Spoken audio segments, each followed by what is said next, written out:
Welcome to an electrifying dive into the world of YouTube content creators. In this captivating video, we unravel a recent conversation between Destiny and LonerBox as they embark on a thrilling exploration of controversial YouTuber Hamza and the fiery realm of the Red Pill community. A lot of the criticisms that tradcon types make of Red Pill are like quite good, although I don't really agree with the thing that they're pushing themselves. Do you know a YouTuber called Hamza? Yeah. Yeah. Okay. What are your thoughts on them? Everything I've seen from him is just the cringiest, most hollow, worthless shit in the world. There's something that's very frustrating. It's difficult for me to fight against. There is, once you've hit a certain level of self-confidence, it's very easy to see people that fake it. But when you don't have that level of self-confidence, it is impossible.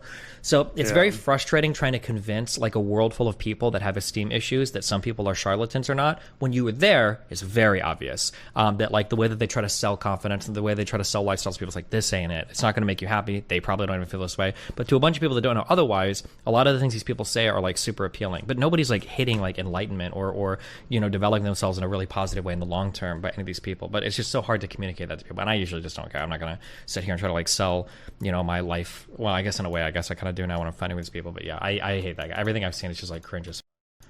Okay, I'm gonna be like a slight apologist, even though I kind of don't like him either. The thing I noticed with him is that I think he's a bit different from like Red Pill types in the sense that the advice he gives is like sometimes coherent and like sometimes hit and miss. So I saw this video about like, it's just called don't be a nice guy, right?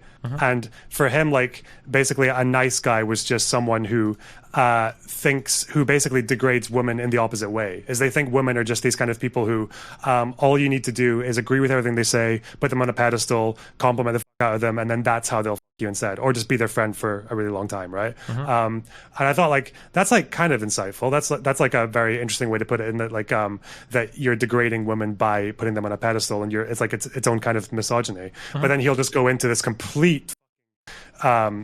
segue about how if you don't stop competing for 1 second, your woman is going to be eyeing up other men, and your woman's going to fuck another man if you fall behind it. Then he just kind of loses me.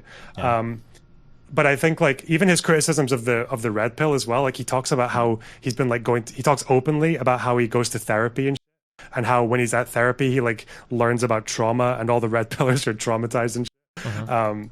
And how like, oh, they hate women, but they're obsessed with women. I'm like, yeah, you know. So yeah, it's funny seeing that like, I guess they may be better at speaking to the audience who are already in the Red Pill, and like they speak that language, and then but it's just kind of like pulling people out of a like hole and then bringing them into like a slightly less hole.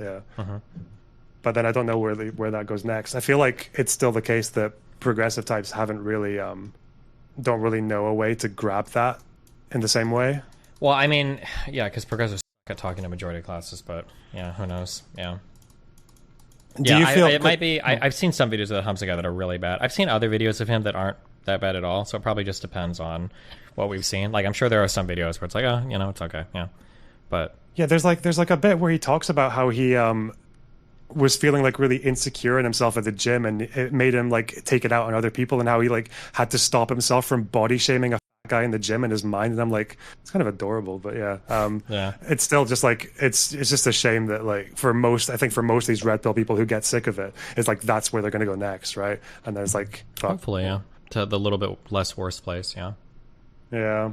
I feel like as far as tradcon, I don't really like tradcons, but as far as the relationship style goes, like the whole traditional wife and husband thing, I feel like as long as it's consensual, I don't know why progressives are so against it, because isn't it kind of just like its own kind of dom-sub relationship? Well, as long as it's consensual, it's okay. The only issue with tradcon relationships is the heavy social enforcement they used to have in getting people to do those styles of relationship. That used to be the issue. Yeah. So like if you let people do what they want to go to like a traditional relationship, that's totally fine. There shouldn't be any problem there. But the issue is when people like hardcore socially relegate women to those roles, you know?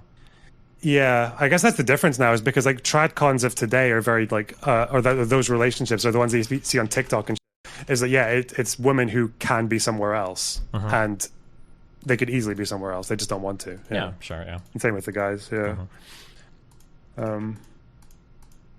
Are you still Do you feel like that's still going to take up a good bit of your content for the next wee while, the red pill stuff?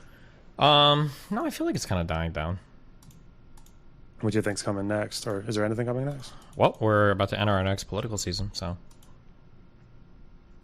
right. Well, already you've got elections. Or that's what I mean, what does that mean? right? The political season of like elections is coming. The kaleidoscopic realm of YouTube hosts a cornucopia of content creators, each embellishing their craft with idiosyncratic flair. In a recent tete-a-tete betwixt Destiny and LonerBox, the veritable crux revolved around the enigmatic Hamza, a YouTube provocator, and the contentious Red Pill community. This expansive essay seeks to excavate their ruminations, meticulously dissecting the caustic criticisms, profound perspicacity, and far-reaching ramifications encircling Hamza and the labyrinthine domains of self-assurance, personal metamorphosis, and the intricate tapestry of relational dynamics. Destiny, with a fervent passion, bemoans the duplicitous charlatans who masquerade as purveyors of confidence, all the while propounding hollowness and impeding genuine growth and eternal felicity. His scathing indictment of Hamza's content highlights the alarming trend of facile manipulation, where ostensible confidence peddlers deceive unsuspecting souls. Yet, amidst this caustic denunciation, LonerBox, with measured equanimity, cautiously proffers a more nuanced assessment of Hamza's oeuvre.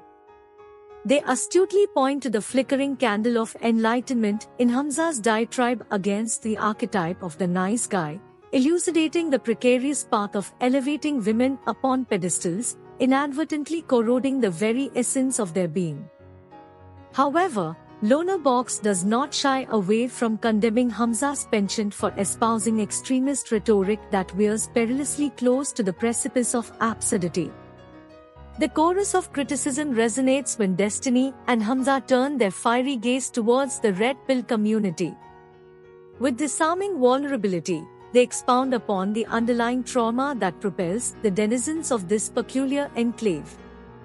Destiny's earnest acknowledgement of therapy's transformative power in unearthing the root causes of misogyny, interwoven with profound emotional wounds, lends depth to his critique.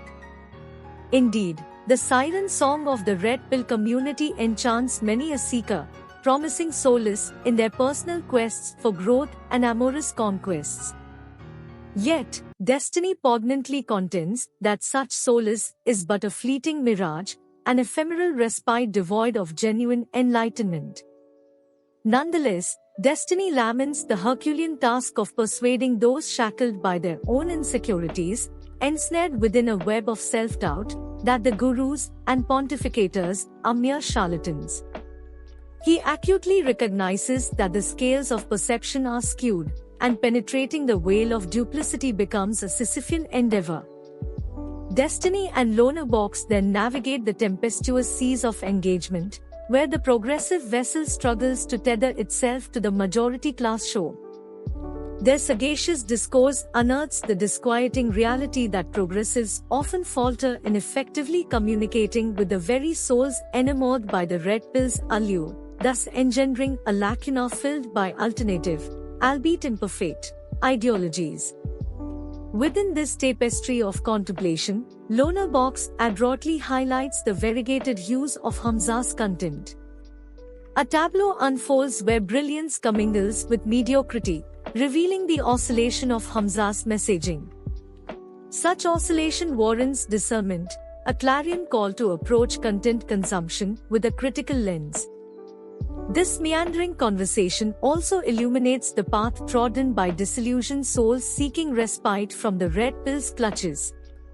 Alas, their journey often leads them to communities that offer but a marginally less pernicious ideology, underscoring the dire need for steadfast guidance and alternative paradigms to shepherd them towards enlightened horizons. A fleeting glimpse is cast upon the realm of traditional relationships, where Destiny and LonerBox conquer that consensual unions, free from the fetters of social coercion, are to be embraced without reproach. The clarion call echoes for the freedom to traverse relationship dynamics of one's choosing. Finally, Destiny unveils a tantalizing prospect. A metamorphosis in the thematic tapestry of his content, an ever-shifting symphony poised to waltz in sync with the pulsating cadence of political seasons and impending elections. In summation, this titanic conversation between Destiny and LonerBox ushers us into the labyrinthine corridors of Hamza's content and the expansive Red Pill community. It casts an incandescent spotlight on the chimeric nature of false confidence and vacuous lifestyles, while acknowledging glimmers of insight that permeate the discourse. As we navigate these tumultuous waters, we are implored to approach content with discernment, to bridge the chasm between progressives and the majority, and to illuminate a path towards enlightenment while shielding the vulnerable from harm. Verily, this discourse beckons us to unravel the intricacies of self-assurance, personal growth, and the enigmatic dance of relationships in the ever-evolving panorama of our digital age.